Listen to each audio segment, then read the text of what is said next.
Episode 23। दोस्तों, हम आप सभी के लिए इतना मेहनत करके डेली न्यू एपिसोड लाते हैं, पर आप सभी अपना सपोर्ट दिखाते ही नहीं हो हमारे वीडियो पर।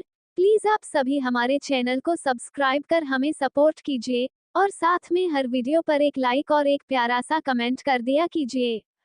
कहानी अब आगे। तन्मय डॉक्टर को दौड़कर बुलाने चला जाता है और जब डॉक्टर जाकर पूजा की नब्ज चेक करते हैं, फिर उसके दिल की धड़कन को चेक करते हैं, तो वो हैरान हो जाते हैं और रजत की तरफ देखते हुए बोलते हैं, ये तो चमत्कार हो गया, क्योंकि अभी कुछ देर पहले इनकी धड़कन तो पूरी तरह बंद हो गई थी, लेकिन अब ये बिल्कुल ठीक काम कर रही है।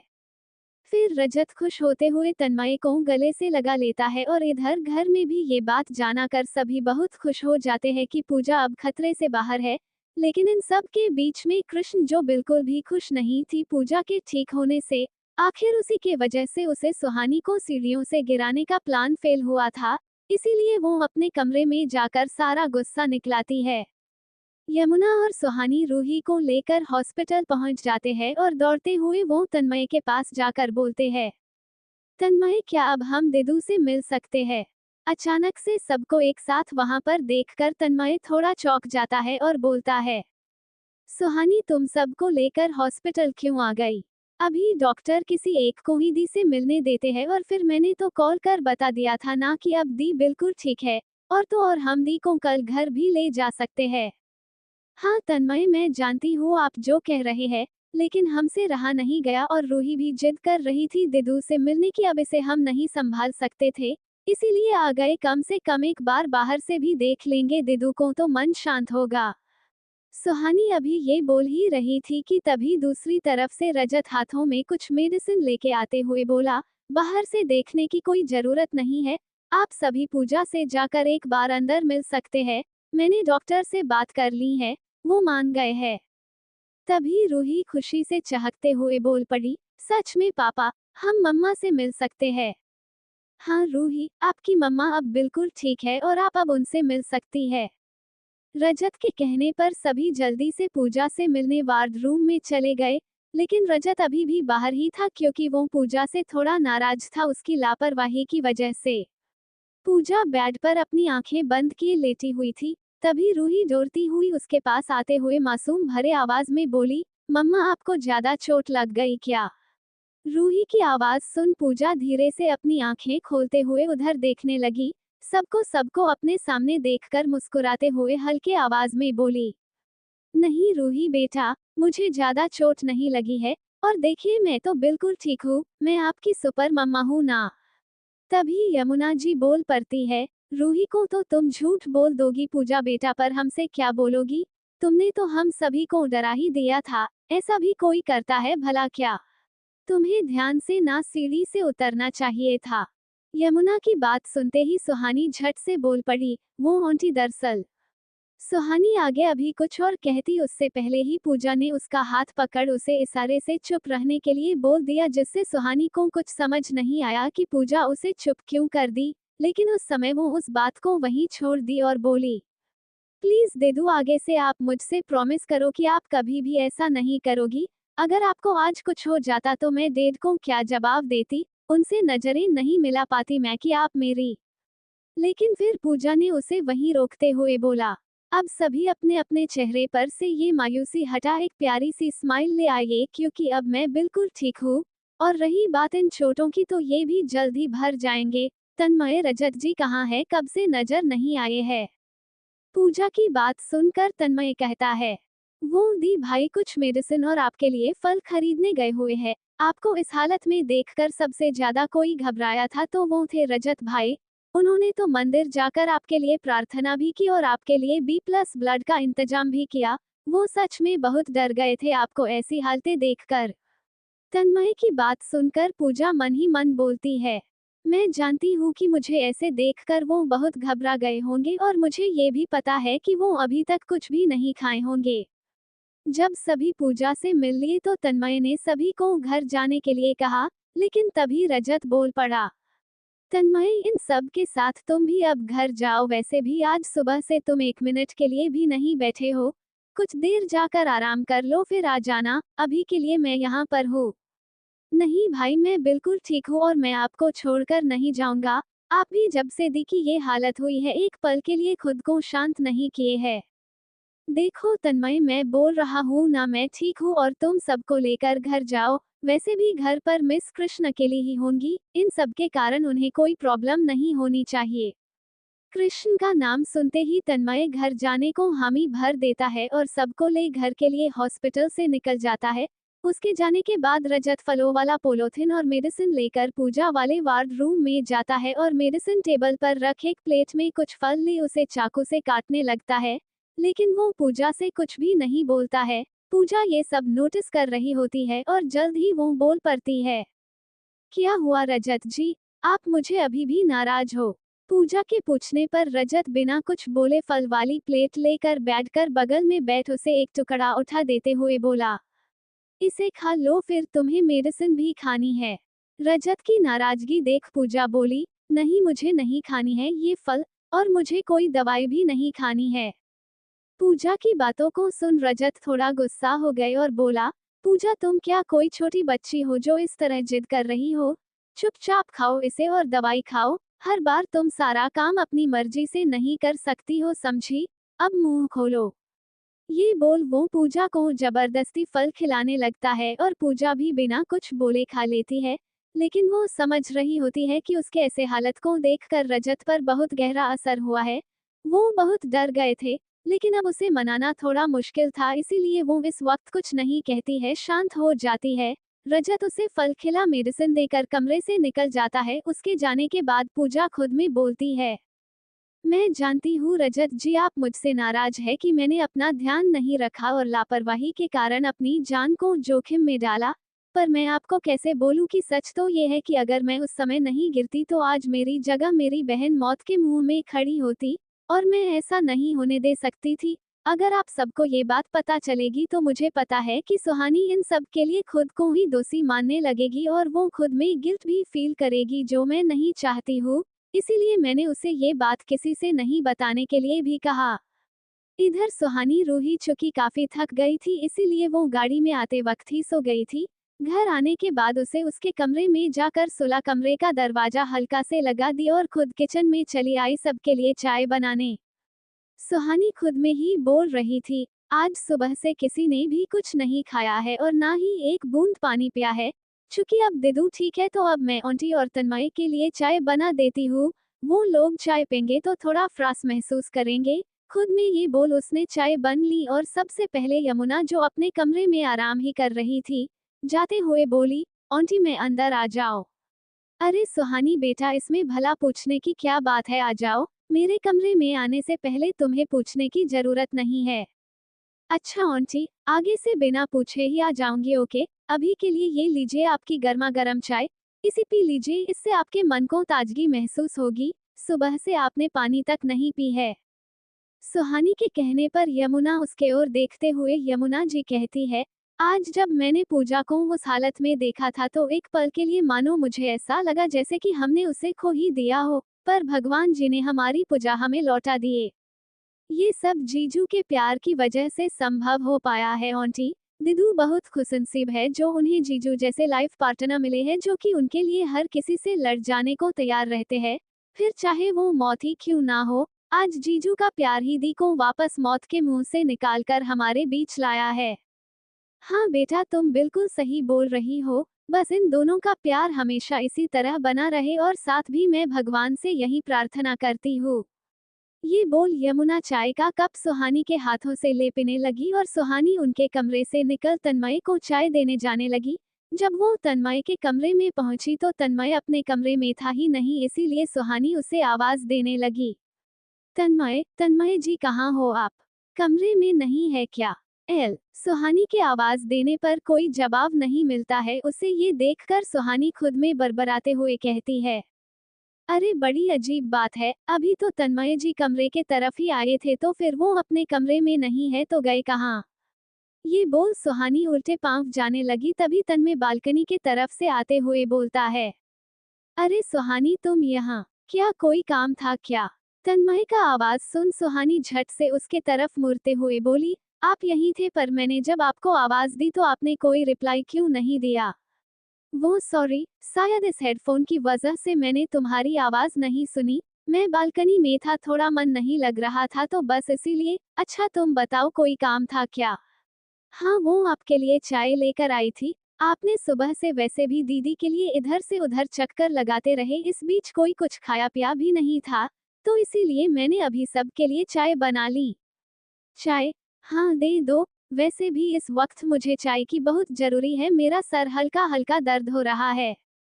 तन्मय के ये बोलने पर कि उसका सर दर्द कर रहा था, सुहानी झट से चाय का ट्रे टेबल पर रख जल्दी से उसी के कमरे से तेल का डब्बा ले हाथ पकड़ते हुए बोली, आइए तन्मय, आप यहाँ पर बैठिए। ये तुम क्या कर रही हो सुहानी? पहले आप बैठिए तो सही। आपके सर का दर्द मैं यूं गायब कर देती हूँ।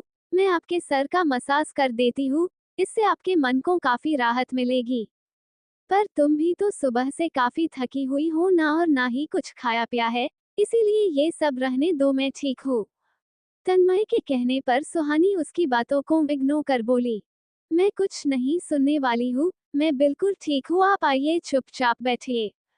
ये बोल सुहानी तन्मय का हाथ पकड़ उसे बेड के तरफ ले जाकर बिठाने लगी, लेकिन तभी वो फिसल गई और तन्मय पर जा गिरी, जिस वजह से तन्मय भी सुहानी को अपने बाहों में ले बेड पर गिर पड़ा। जैसे ही वो दोनों बेड पर गिरे, दोनों एक दूसरे के चेहरे को देखने लगे और देखते ही देखते वो दोनों एक साथ जोर से हंस पड़े। तभी सुहानी बोली, एक मिनट रुकिए, मैं उठती हूँ। ये बोल सुहानी उठने लगी, तभी तन्मय उसे खींचकर अपने पास लाते हुए बोला, वैसे भी हम जब से मिले हैं एक दूसरे को जरा सा भी समय नहीं दे पाए हैं, प्लीज कुछ देर मेरे पास ही रहो। मैंने तुम्हें जब से प्रपोज किया है, हम एक मिनट के लिए भी पास नहीं आए हैं, और तुम तो जैसे तुम्हें मन ही नहीं हो मेरे पास आने की। तन्मय की बात सुनकर सुहानी मुस्कुराते हुए बोली, अच्छा तो आपको मेरी कमी खल रही है, पर मैं क्या करूँ, आप भी देख रहे हैं ना, घर में एक से एक प्रॉब्लम आ ही रही है। अब दी की वैसी हालत हो गई है, पर मैं पक्का वाला वादा करती हूँ आपसे, दी के घर आने के बाद मैं एक दिन पूरा आपके साथ बिताऊंगी। अब खुश? तुम सच बोल रही हो या फिर बात को टाल रही हो? आपको क्या लगता है मेरा मन नहीं करता है आपके साथ वक्त बिताने का? तन्मय, मैं भी आपके साथ टाइम स्पेंड करना चाहती हूँ, पर हालातों के वजह से नहीं कर पाती हूँ, पर इस बार पक्का। सुहानी के वादा करने के बाद तन्मय उसके कमर को धीरे धीरे अपने हाथों से कसते जा रहा था और उसे करीब किए जा रहा था। ये सुहानी महसूस कर पा रही थी, इसी वजह से उसने अपने नजरें झुकाते हुए बोली, प्लीज तन्मय जी, क्या हम ये सब शादी के बाद नहीं कर सकते हैं? मैं अभी ये सब नहीं चाहती हूँ। तभी तन्मय बोला, घबराओ मत सुहानी, मैं भी शादी से पहले तुम्हारे साथ ऐसा वैसा कुछ नहीं करने वाला हूँ। वो तो बस तुम्हें थोड़ा प्यार करने का मन किया सो करीब ले आया। मैं समझता हूँ कि यूं अचानक ये सब तुम्हें अजीब लगता है, पर तुम कभी भी ये मत सोचना कि मैं तुम्हारे साथ ये सब करने के लिए तुम पर दबाव बनाऊंगा, बल्कि मैं ये चाहता हूँ कि जब भी हमारे बीच कुछ भी ऐसा हो तो वो हमारी मर्जी से हो, जिसे हम खुशी से याद कर सके। जिस पर सुहानी मुस्कुराते हुए बोली, मैं ये तो नहीं जानती कि इस दुनिया में आप जैसे और कितने इंसान हैं, पर हाँ मैं इतना जरूर जानती हूँ कि आप सच में एक बहुत अच्छे इंसान हैं जो कि लड़कियों का रिस्पेक्ट करना जानते हैं, और इस बात की मुझे बहुत खुशी है कि मेरे लाइफ में एक ऐसे इंसान है जो ऐसी सोच रखता है। थैंक यू तन्मय, आप सच में बहुत अच्छे हैं। ये बोल सुहानी झट से उसके गाल पर एक प्यारी सी किस कर लेती है और उसके ऊपर से उठने लगती है, लेकिन तभी तन्मय हैरान हो जाता है और उसे और कसकर पकड़ते हुए उसकी तरफ देख पूछता है, तुमने तो अभी अभी मुझे ये सब करने के मना किया था, तो फिर अब ये क्या है? वो थोड़ा मजाक करते हुए बोला, ये आपकी बातों का रिवार्ड समझ लीजिए, मुझे आपकी बातें बहुत प्यारी लगी तो बस मैंने एक किस कर लिया। अब मुझे छोड़िए, मुझे और भी बहुत सारा काम है, और आप एक बार जीजू से बात कर पूछ लीजिए कि भी आज दिदू को घर के कर आ रहे हैं या फिर कल। वो सब तो मैं कर दूंगा, पर जब तुमने मुझे किस किया इसका मतलब है कि मैं भी तुम्हें किस तो कर ही सकता हूँ ना। तन्मय की बातों से सुहानी उसके तरफ आंखें फाड़ कर देखने लगी और झट से धक्का दे उससे खुद को छुड़ाते हुए उठ बोली, जी बिल्कुल नहीं, आप ऐसा कुछ नहीं करने वाले हैं समझे, और अब इन सब बातों से ध्यान हटाइए और आपकी ये रही चाय, इसे पीजिए, और मैंने जो कहा वो पता कीजिए। मैं चली। ये बोल सुहानी मुस्कुराते हुए वहां से निकल जाती है, और तन्मय भी बेड पर लेटे लेटे मुस्कुराते हुए बोला, कितनी अजीब बात है ना, अभी कुछ वक्त पहले मेरा सर भारी भारी सा लग रहा था, पर इसके साथ कुछ समय बिताने भर से ही मेरा सर दर्द गायब ही हो गया। सही ही कहते हैं लोग कि किसी भी बीमारी का इलाज प्यार ही होता है। अगर आपका प्यार आपके पास रहे, साथ रहे, तो हर बीमारी आपसे दूर रहती है। ये बोल वो उठकर कुल्ला करने बाथरूम चला गया ताकि आके चाय पी सके। लेकिन जब वो बाथरूम गया तो दबे पांव कमरे में कृष्ण आ गई और एकदम गुस्से से लाल मन ही मन बोली, ये चाय उस सुहानी ने मेरे तन्मय के लिए लाया है। बड़ा चिपक चिपक कर मेरे तन्मय के साथ मजा कर रही थी ना। इसको तो मैं अभी बताती हूँ। जब तन्मय उसके हाथों का चाय पीकर उसे कहेगा ना कि कैसा चाय बनाई है, तब उसे समझ में आएगा।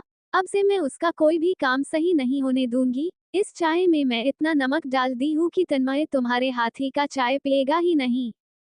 उस चाय के कप में नमक डाल कृष्ण झट से कमरे से निकल बाहर छुपकर तन्मय के रिएक्शन को खड़ी हो देखेंगे के वेट करने लगती है। इधर रजत पूजा का पूरा ख्याल रखता है, पर उससे एक बार भी बात नहीं करता है। चूंकि रात हो गया था और डॉक्टर ने रजत से पूजा को घर ले जा सकने वाली बात भी बोल दी थी, इसीलिए रजत पूजा को हॉस्पिटल से डिस्चार्ज करने वाली कुछ कागज की फॉर्मेलिटी पूरी कर रहा था। तभी उसके मोबाइल पर तन्मय का कॉल आता है। हाँ तन्मय, बोलो क्या बात है। भाई वो मैं ये पूछने के लिए कॉल किया हूँ कि दी को हॉस्पिटल से आज डिस्चार्ज कर रहे हैं या फिर कल। तन्मय, वो मैंने डॉक्टर से बात कर ली है, वो बोले कि अब पूजा खतरे से पूरी तरह बाहर है तो हम उसे घर ले जा सकते हैं। मैं कुछ देर में उसे लेकर आता हूँ। ठीक है भाई, आप दोनों जल्दी आइए, मैं कॉल रखता हूँ।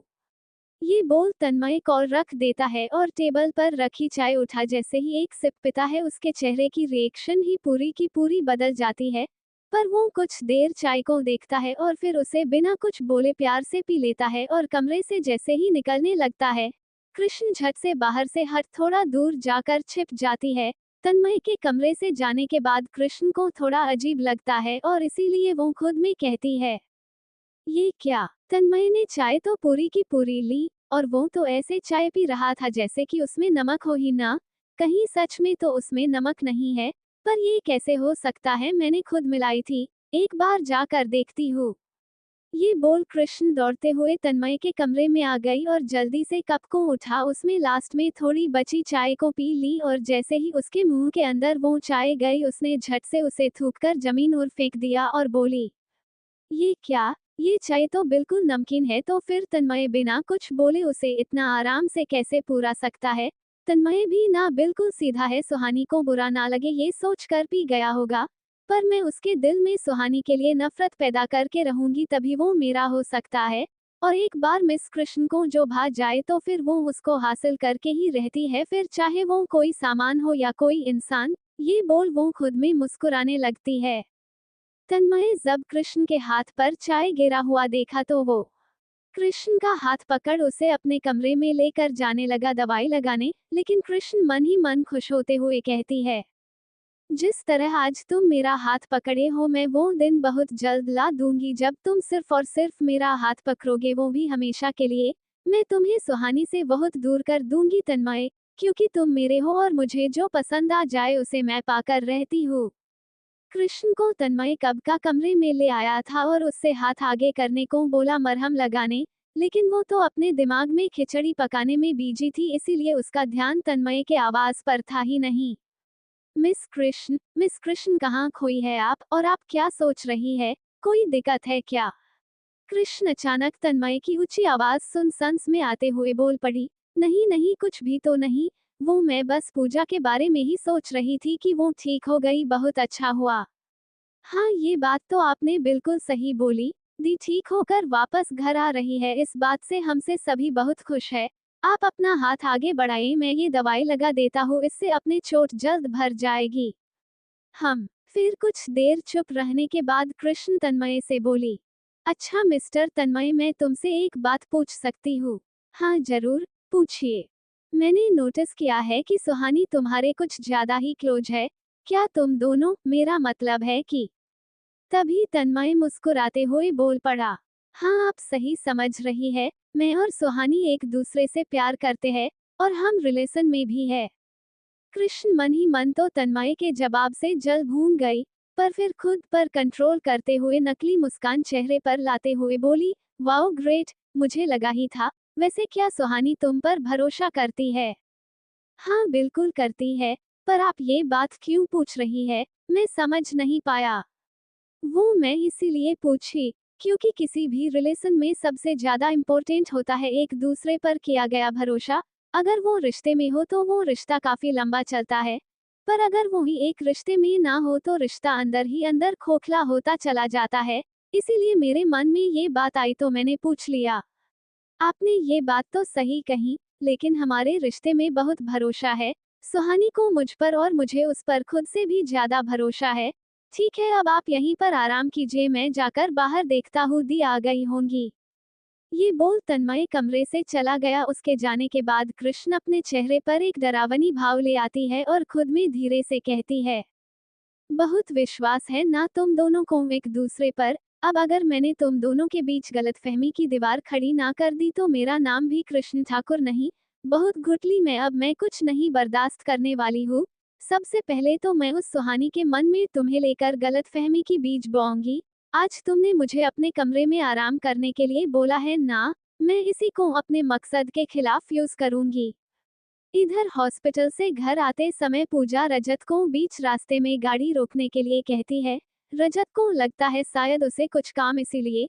लेकिन जब वो पूजा को इधर से उधर कुछ ढूंढते हुए देखता है तो उसके पास जा उससे पूछता है कि वो क्या ढूंढ रही है। इस पर पूजा मुस्कुराते हुए कहती है कि वो अपने पति के चेहरे की मुस्कान ढूंढ रही है जो कहीं गायब हो गई है। फिर वो रजत से सॉरी कहती है और उसे अपनी बातों से मना लेती है। रजत और पूजा दरवाजे पर खड़ा थे। यमुना उन दोनों की प्यार से आरती उतार रही थी। रूही सुहानी के गोद में चढ़ प्यार से ताली बजा रही थी। फिर यमुना ने पूजा से प्यार से बोली, पूजा बेटा, अब तुम जिस तरह से पहली बार इस घर में आई थी उसी तरह आज भी अपने कदम घर में रखना। पर माँ, ये सब क्या है? मैं क्या शादी करके आई हूँ जो आप मेरी इस तरह से स्वागत कर रही है? तभी सुहानी झट से बोल पड़ी, हाँ क्यों नहीं कर सकती है, आखिर आप रजत जीजू की पत्नी ही हो ना, तो फिर दुल्हन जैसे स्वागत करने में क्या प्रॉब्लम है? अब आप जैसे आंटी ने बोला है चुपचाप अंदर आइए। अच्छा बाबा, आप सब जैसा बोलनेगे मैं करूंगी, अब ठीक ना? ये बोल पूजा अपना दाहिना पैर थाली में रखे आलता में डुबोई और फिर अंदर फर्श पर अपना पैर का निशान बनाते हुए आगे बढ़ती गई। रजत भी पूजा के साथ साथ चले जा रहा था। पूजा सबसे पहले मंदिर में जाकर भगवान को प्रणाम किया और फिर यमुना को झुककर प्रणाम करने ही वाली होती है कि तभी यमुना उसके दोनों बाह पकड़ते हुए कहती है, तुम मेरे पाँव नहीं मेरे गले लगो बेटा, क्योंकि मैंने तुम्हें अपनी बेटी माना है ना कि बहू। ये बोलकर उसे अपने गले से लगा लेती है। तभी रजत कहता है, वाह माँ, सारा का सारा प्यार अपनी बहू को। और मेरा क्या? आप तो मुझे एक बार पूछ भी नहीं रही है कि मैं कैसा हूँ। सुबह से मैंने कुछ खाया नहीं है, मुझे कितनी जोर की भूख लगी है, पर आपको तो मेरी फिक्र ही नहीं है। अरे वाह, पूजा के साथ रहते रहते तू भी मजाक करना सीख गया है। पहले तो सीधी तरीके से बात भी करने में दिक्कत होती थी और अब देखो। अब क्या करूं माँ, हमेशा इसके साथ रहता हूँ तो कुछ आदत तो लग ही जाएगी ना, रजत मजाकिया अंदाज में बोला। उसके बातों को सुन वहां सभी हंसने लगे और फिर सुहानी सभी को खाना खिलाने चल पड़ी। इधर दूर खड़ी कृष्ण सारा तमाशा देख रही थी और उसे देखकर बोले भी जा रही थी, आज जितना तुम लोगों को ये अच्छी फैमिली का ड्रामा करना है कर लो, क्योंकि कल के सुबह से तुम लोगों के बीच में नफरत का दीवार खड़ा करना शुरू कर दूंगी। और वो काम मैं इतनी शिद्दत के साथ करूंगी जो तुम लोग समझ भी नहीं पाओगे कि आखिर यहाँ हो क्या रहा है। रात में सभी खाना खा खा कर अपने कमरे में चले गए। सुहानी भी किचन का सारा काम धाम पूरा करके अपने कमरे के तरफ जाने लगी। तभी वो तन्मय के कमरे के तरफ मुड़ गई। जब वो वहां पहुंची तो तन्मय को बेड पर लेटे देख पूछी, आप सो गए क्या? तन्मय सुहानी की आवाज सुन झट से उसके तरफ मुड़ते हुए बोला, अरे तुम आओ ना। नहीं, अभी नहीं सोया हूँ और कोशिश कर रहा था। हाँ, मैं भी सोने ही जा रही थी, पर सोची एक बार आपसे पूछ लूं, आपके सर का दर्द अब ठीक है ना? सुहानी के पूछने पर तन्मय बेड पर बैठे बैठे ही मजाकिया अंदाज में बोला, अब तुम इतनी अच्छी तरीके से मसाज दोगी तो दर्द तो गायब हो ही जाएगा ना। आप भी ना तन्मय, अब सो जाइए, मैं भी जा रही हूँ सोने। ये बोल सुहानी जाने लगी। तभी तन्मय ने लपक कर उसकी कलाई पकड़ ली और बोला, क्या सच में ऐसे ही चली जाओगी? हाँ, नहीं तो और मुझे कैसे जाना चाहिए तन्मय? अब जब यहाँ तक आ ही गई हो तो कम से कम एक किस ही दे दो, प्लीज सुहानी। ये आप क्या बोल रहे हैं तन्मय? आप भी न? चलिए हाथ छोड़िए हमारा। अच्छा तुम सच में चाहती हो कि मैं तुम्हारा हाथ छोड़ दूँ? ये बोलते बोलते तन्मय उसके पास चला गया और उसके चेहरे के करीब जाने लगा, जिससे सुहानी शर्मा गई और इसी वजह से अपनी आंखें बंद कर खड़ी हो गई। तन्मय उसके चेहरे को देख एक प्यार भरा किस उसके गालों पर कर लेता है और उसे छोड़ देता है। तन्मय के ऐसा करने से सुहानी हैरान रह जाती है और उसकी ओर बड़ी बड़ी आंखें कर देखने लगती है, जिस पर तन्मय पूछता है, क्या हुआ, मुझे इस तरह से क्यों देख रही हो? मैंने ऐसा कुछ नहीं किया है, सिर्फ गालों पर ही किस किया है, इतना तो कर ही सकता हूँ ना। तन्मय की बात सुनकर सुहानी झट से उससे चिपक कर गले लग जाती है। अरे सुहानी क्या हुआ? तुम ऐसे मुझसे चिपक क्यों गई? क्या कुछ करने का इरादा है क्या? धताप भी ना तन्मय, मुझे लगा था कि आप मुझे होठों पर किस करेंगे, पर आपको मेरी बात याद थी, ये देखकर मुझे बहुत अच्छा लगा। आपने सिर्फ मेरे गालों पर किस किया। हाँ तो तुम्हें क्या लगा? मुझे सब बात समझ में आता है सुहानी, और मैं तुम्हारे साथ टाइम स्पेंड करना चाहता हूँ, इसका मतलब ये नहीं है कि मैं तुम्हारे साथ वो सब। अब ये सब बातें छोड़ो और जाओ, जाकर सो जाओ। आज सुबह से ही तुम काफी भागा दौड़ी की हो और कल फिर सुबह सुबह ही उठना होगा। नहीं तन्मय, मुझे कुछ देर यूं ही आपके गले से लगे रहना है, प्लीज। अरे वाह, आज मिस सुहानी का मूड कुछ अलग ही लग रहा है, तो कुछ करूँ क्या? इस पर सुहानी उसके बाह पर हल्के से मारते हुए बोली, आप भी ना। फिर तन्मय उसे दोनों बाहों में भर लेता है। अगली सुबह पूजा चूंकि दवाई खाई थी तो इस वजह से उसकी नींद अभी नहीं खुली थी। वैसे भी डॉक्टर ने कहा था कि जितना वो आराम करेगी उतनी जल्दी वो ठीक होंगी। इसीलिए रजत भी अपना सारा काम बहुत धीरे धीरे से कर रहा था ताकि उसकी नींद ना खुले और उसे पूरा रास्ट मिल सके। तभी कमरे में रूही दौड़ते हुए आ जोर से बोलती है, मम्मा, मम्मा। रूही को देख रजत झट से उसके ओर आते हुए उसे चुप करने की इशारा दे कहता है, रूही बेटा आप यहाँ। रजत एकदम धीमे आवाज में बोलता है, आपको पता है ना आपकी मम्मा को इस वक्त डॉक्टर ने आराम करने के लिए बोला है। आप उनके पास इतनी जोर से नहीं बोल सकती है, वो अभी सो रही है ना। रजत के ऐसा करने से रूही को बुरा लगता है और वो अपना मुंह मायूस सा बना वहीं खड़ी हो जाती है और मन ही मन कहती है, पापा ने आज मुझसे कैसे बात की। इससे पहले तो वो हमसे ऐसे कभी भी बात नहीं करते थे। और फिर पूजा के तरफ देखते हुए मन ही मन बोली, मम्मा तो कितनी आराम से सो रही है, तो फिर पापा ने मुझे ऐसा क्यों बोले कि वो अभी नहीं उठ सकती है। अब मुझे भी मम्मा से कोई बात नहीं करनी है। ये बोल रूही झट से वहां से दौड़ते हुए भाग गई। इधर कृष्ण अपनी हरकतों से बाज नहीं आती है और फिर एक बार मौका का फायदा उठा वो सुहानी को गिराने का पूरा प्लान बना लेती है।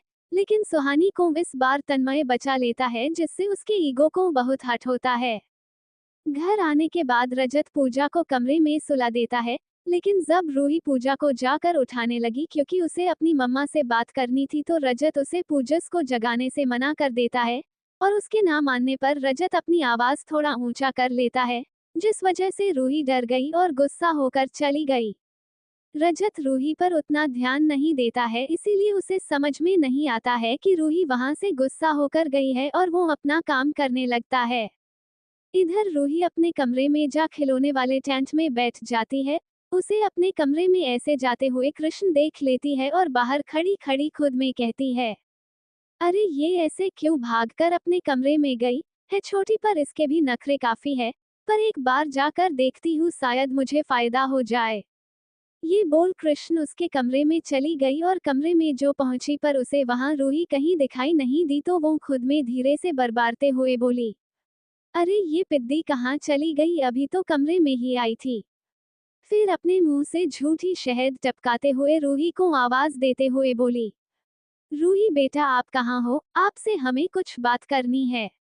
रूही खिलौने वाले टेंट से ही गुस्से में बोली, नहीं आप जाओ यहाँ से, अभी मुझे किसी से भी बात नहीं करनी है। ओ तो आप यहाँ पर इस टेंट में बैठी है, पर आप अकेली यहाँ पर क्या कर रही है? मैं भी आ जाओ। नहीं, आप यहाँ से जाओ, मुझे किसी से भी कोई बात नहीं करनी है। कृष्ण मन ही मन बोली, लगता है इसका मूड बिगड़ा हुआ है। फिर पूछी, क्या हुआ रूही आपको? क्या पापा ने आपको डांटा? आप बोलिए, मैं जाकर उनको डांटूंगी। रूही कृष्ण की बात सुनकर उनके तरफ आंखें उठाकर देखने लगी और हैरानी से बोली, आपको कैसे पता कि पापा ने मुझे डांटा?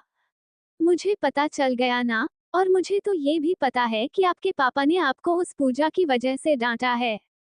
प्लीज कृष्ण आंटी, आप मेरी मम्मा के बारे में कुछ नहीं बोलिए, वो बहुत अच्छी है। मैं कहाँ कुछ बोल रही हूँ बेटा, वो तो जो हो रहा है वो मैं आपको बता रही हूँ, आप बहुत भोली हो। कृष्ण इतना कहकर चुप हो गई। उसे चुप देख अब रूही के मन में कई सवाल आने लगे, इसीलिए वो मासूमियत भरी निगाहों से उसके तरफ देखते हुए पूछी, क्या सच में पूजा मम्मा मुझे प्यार नहीं करती है आंटी? हाँ रूही बेटा, तभी तो वो हमेशा आपके पापा के साथ ही रहती है और आपको उनसे दूर रखती है। आप ही बताओ, इसके आने से पहले आपको आपके पापा कितने मानते होंगे, लेकिन क्या अभी भी वो आपको उतना ही प्यार करते हैं? नहीं, अब पापा मेरे साथ टाइम भी स्पेंड नहीं करते हैं और ना ही मेरे लिए बाहर से मेरा फेवरेट खाना लाते हैं। वही तो रूही बेटा, ये सब उस पूजा की वजह से हुआ है। वो आपके पापा के सामने खुद को अच्छा दिखाती है और आपको उनसे दूर कर दी है। तो क्या अब मुझे पापा प्यार नहीं करेंगे? अब ये बात तो आपको ही पता होगी ना बेटा, इसमें हम क्या बता पाएंगे? ये बोल कृष्ण वहां से उठकर निकल गई और टेंट से बाहर खड़े होते हुए मन ही मन खुश हो बोली, वाह क्या बात है, मैंने तो बहुत अच्छा काम किया, वो भी सुबह सुबह ही। ये तीर तो एकदम निशाने पर लगा है। अब ये पिद्दी उन दोनों के बीच दूरियां लाएगी, बस मुझे इसके कान भरते रहने होंगे। अब जरा देखूं दूसरे जोड़े को जो आजकल कुछ ज्यादा ही करीब आने लगे हैं, उसका इलाज तो करना ही पड़ेगा ना, तभी तो मैं बन पाऊंगी अपने तन्मय की दुल्हन। ये सब सोच खुश होते हुए वहां से निकल गई। इधर जब पूजा की नींद खुली तो वो रजत को ऑफिस जाने के लिए तैयार होते हुए देख बोली, क्या रजत जी, आपने मुझे जगाया क्यों नहीं? मैं कितनी लेट तक सोते रह गई। हाँ तो अच्छा ही है ना, वैसे भी डॉक्टर ने एकदम स्ट्रिक्टली बोला है कि तुम्हें ज्यादा से ज्यादा नींद की जरूरत है, जिससे तुम जल्दी रिकवर हो सकोगी। पूजा बेड पर ही उठकर बैठते हुए बोली, वो सब ऐसे ही बोलते हैं, उनके काम यही है। अच्छा आपने चाय पी? हाँ वो सुहानी आई थी, चाय देकर गई है। ठीक है रजत जी, मैं नीचे जाकर देखती हूँ कि नाश्ता बना है या नहीं। उसकी कोई जरूरत नहीं है, चुपचाप यहीं पर आराम करो, और मैं खुद जाकर नाश्ता ले सकता हूँ, समझी तुम? क्या रजत जी, अब मैं ठीक हूँ, और अगर मैं ऐसे ही बेड पर लेटी रही हो कभी भी ठीक नहीं हो पाऊंगी। प्लीज मुझे नीचे जाने दीजिए, मैं कुछ काम नहीं करूंगी पक्का। अच्छा ठीक है, पर तुम सिर्फ हॉल में बैठी रहोगी, काम करने की सोचना भी मत, समझी? पक्का, मैं कुछ काम नहीं करूंगी। ये बोल पूजा धीरे धीरे कर फ्रेश हो जाती है और रजत के सहारे सीढ़ियों से उतरकर नीचे हॉल के तरफ जाने लगती है। तभी पूजा को अचानक रूही की याद आती है और वो नजर दौड़ा कर देखती है तो उसे रूही कहीं दिखाई भी नहीं देती है। इसीलिए वो रजत से कहती है, रजत जी, आप मुझे रूही के कमरे तक छोड़ दीजिए। जब से मुझे चोट लगी है मैं अपनी बच्ची से ठीक से मिल भी नहीं पाई हूँ। वो हाँ, मैं तो तुम्हें बताना ही भूल गया। वैसे जब तुम सो रही थी तो वो तुमने मिलने आई थी, पर मैंने ही उसे मना कर दिया था तुम्हें जगाने से। क्या आपने ऐसा किया? क्या रजत जी, वो छोटी बच्ची है, अगर उसने आपके बातों का बुरा मान लिया तो फिर उसे समझाना मुश्किल हो जाएगा। अब जल्दी चलिए। रजत पूजा को रूही के कमरे तक छोड़ बोलता है, अच्छा तुम रूही से बातें करो, मैं जाकर नाश्ता कर लेता हूँ वरना ऑफिस जाने में देरी हो जाएगी। ठीक है। रजत वहां से चला जाता है और पूजा धीरे धीरे नंगराते हुए कमरे के अंदर आ कहती है, रूही बेटा, आप कमरे में नहीं हो क्या? देखो आपसे मिलने आपकी मम्मा आई है, अब जल्दी से मम्मा हो हग कर लो। पूजा ये बोल अपना दोनों हाथ फैला खड़ी हो जाती है, पर रूही अपने टेंट से गुस्से में निकलते हुए बाहर आ खड़ी हो जाती है और अपने हाथ में जो टेडी बियर होता है उसे पूजा पर दे मारती है। रूही का ऐसा बर्ताव देख पूजा एकदम सन रह जाती है और उसे कुछ समझ में नहीं आता है कि रूही ने ऐसा क्यों किया उसके साथ, इसीलिए वो रूही के तरफ देख गंभीर होते हुए पूछती है, रूही बेटा, ये सब क्या है? अगर मम्मा को चोट लग जाती तो और आप इतना गुस्सा में क्यों लग रही है? कुछ हुआ है क्या? क्योंकि मुझे आपसे कोई बात नहीं करनी है और न ही आपका चेहरा देखना है, इसीलिए आप यहाँ से जाओ वरना मैं फिर आपको मारूंगी। रूही ये कैसी बहकी बहकी बातें कर रही है आप? आपको पता है ना कि अच्छे बच्चे ऐसी हरकत नहीं करते हैं। आप पहले हमें ये बताइए कि आप किस बात पर गुस्सा है। ये बोलते हुए उसके दोनों बाह पकड़ उसके आंखों में देखते हुए पूछती है। तभी रूही खुद को छुड़ाने की कोशिश करते हुए गुस्से से बोलती है, मुझे छोड़िए, मुझे आपसे कोई बात नहीं करनी है। आप बहुत गंदी हो, आप मेरे पापा को मुझे छीनने आई हो ना। मुझे सब पता है, इसीलिए अब पापा भी मुझसे प्यार नहीं करते हैं और वो सिर्फ आपके बारे में ही सोचते हैं। आज आपकी वजह से उन्होंने हमें डांटा है। आप बहुत गंदी हो। आई हेट यू मम्मा। ये बोलकर रूही अपने टेंट में वापस से चली जाती है और आंखों से आंसू बह रहे थे।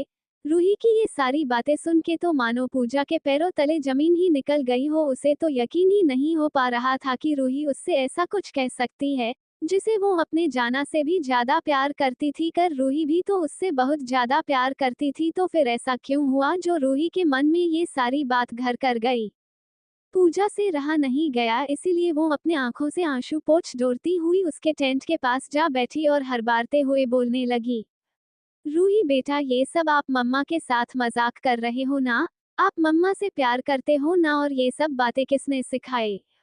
नहीं, मैं मजाक नहीं कर रही हूँ और अब आप यहाँ से जाइए वरना पापा मुझे फिर से डांटेंगे। मुझे नहीं देखना है आपका चेहरा। ये बोल वो टेंट का पर्दा गिरा लेती है और अंदर ही अंदर सिसकी भरते हुए रोती है और मन में बोलती है, मैं आपसे बहुत प्यार करती थी मम्मा, पर आपने मेरे साथ ऐसा क्यों किया? आपने मुझसे मेरे पापा को छीना है, मैं आपको कभी माफ नहीं करूंगी। इधर पूजा रूही के बातों से एकदम टूट गई थी और उसे विश्वास ही नहीं हो पा रहा था कि अचानक ये सब क्या हो गया। इसीलिए वो वहीं जमीन पर बैठी बैठी रोने लगी।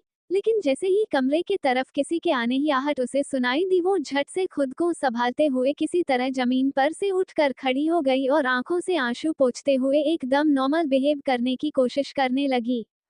कमरे की तरफ कोई और नहीं बल्कि सुहानी थी, जिसे रजत ने पूजा को बुलाने के लिए भेजा था। वो जब वहां पहुंची, पूजा को देख 1 मिनट में समझ गई कि वो इस वक्त रोई है और इसीलिए वो वहीं खड़े खड़े पूछी, दीदू आप रो रही थी? सुहानी के पूछने पर पूजा खुद को सच बताने से रोक नहीं सकी और इसीलिए वो झट से चलकर सुहानी के पास जा उसके गले से लग गई और सिसक सिसक कर रोने लगी। उसको ऐसे टूटा हुआ देख सुहानी बिल्कुल हैरान थी।